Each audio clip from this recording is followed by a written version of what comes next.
আসসালামু আলাইকুম বন্ধুরা। আশা করি ভালো আছেন। আবার একটা নতুন ভিডিওতে আপনাদের স্বাগতম।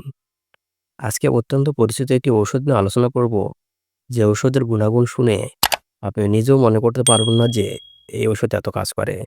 তো বন্ধুরা, আজকে আমি যে ওষুধটি নিয়ে আলোচনা করব সেটি হচ্ছে সিনামিন ট্যাবলেট। আজকে আমাদের আলোচনার বিষয় হচ্ছে সিনামিন ট্যাবলেট। আজকে আমরা সিনামিন ট্যাবলেট সম্পর্কে বিস্তারিত জানব। এর কাজ কি, এর ব্যবহার এবং এটি কোন কোম্পানির ওষুধ সে সম্পর্কে বিস্তারিত জানব।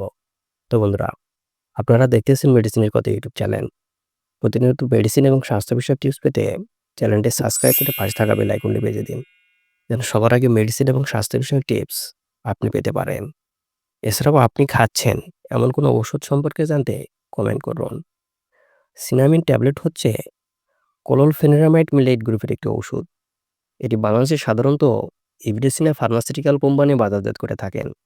এটি বাংলাদেশে যেকোনো ওষুধ দোকানে পাওয়া যায়।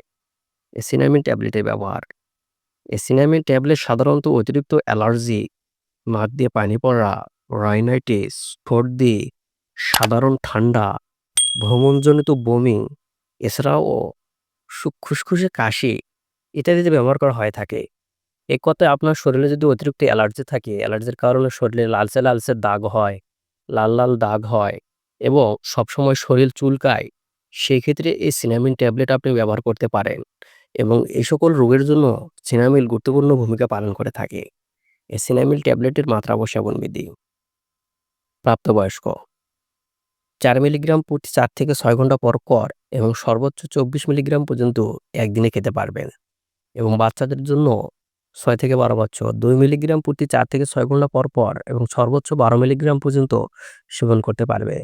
এবং ২ থেকে ৫ বছর বাচ্চাদের জন্য ১ মিলিগ্রাম প্রতিদিন ৪ থেকে ৬ ঘন্টা পর পর এবং সর্বোচ্চ ৬ মিলিগ্রাম পর্যন্ত খেতে পারে। এবং এটি ১ বছরের নিচে বাচ্চাদের ক্ষেত্রে ব্যবহার না করাই ভালো। প্রতিনির্দেশনা: যাদের ক্লোরফেনিরামাইনের প্রতি অতি সংবেদনশীল রয়েছে সে সকল রোগীদের ক্ষেত্রে এটি ব্যবহার করা যাবে না। পার্শ্ব প্রতিক্রিয়া: এই ট্যাবলেটটি সেবনের ফলে সাধারণত যে সকল পার্শ্ব প্রতিক্রিয়া দেখা দিতে পারে তার মধ্যে রয়েছে পেশি দুর্বলতা, প্রস্টিক অন্ত্রের সমস্যা তৈরি করতে পারে। এছাড়াও ক্লোরফেনিরামাইন সাধারণত সুসহনীয়। এই সকল ট্যাবলেট সেবনের ফলে সাধারণত পার্শ্ব প্রতিক্রিয়া থাকে না বললে চলে। তবে গর্ভাবস্থা এবং স্তন্যদানকালে ট্যাবলেটটি ব্যবহার করা যাবে কিনা? বন্ধুরা, গর্ভাবস্থা এবং স্তন্যদানকালে মায়েদের ক্ষেত্রে ক্লোরফেনিরামাইডের ব্যবহার পরিহার করা উচিত। বিশেষ করে প্রথম ৩ মাস ব্যবহার না করাই ভালো। সতর্কতা: যাদের গ্লুকোমা ও প্রস্টেটিক হাইপারট্রফিক রয়েছে তাদের ক্ষেত্রে ক্লোরফেনিরামাইড ব্যবহারের সতর্কতা রয়েছে। তো বন্ধুরা, এই ছিল সিনামিন ট্যাবলেট সম্পর্কে আজকের ধারণা। ভিডিওটি ভালো লাগলে লাইক, কমেন্ট এবং সাবস্ক্রাইব করতে ভুলবেন না।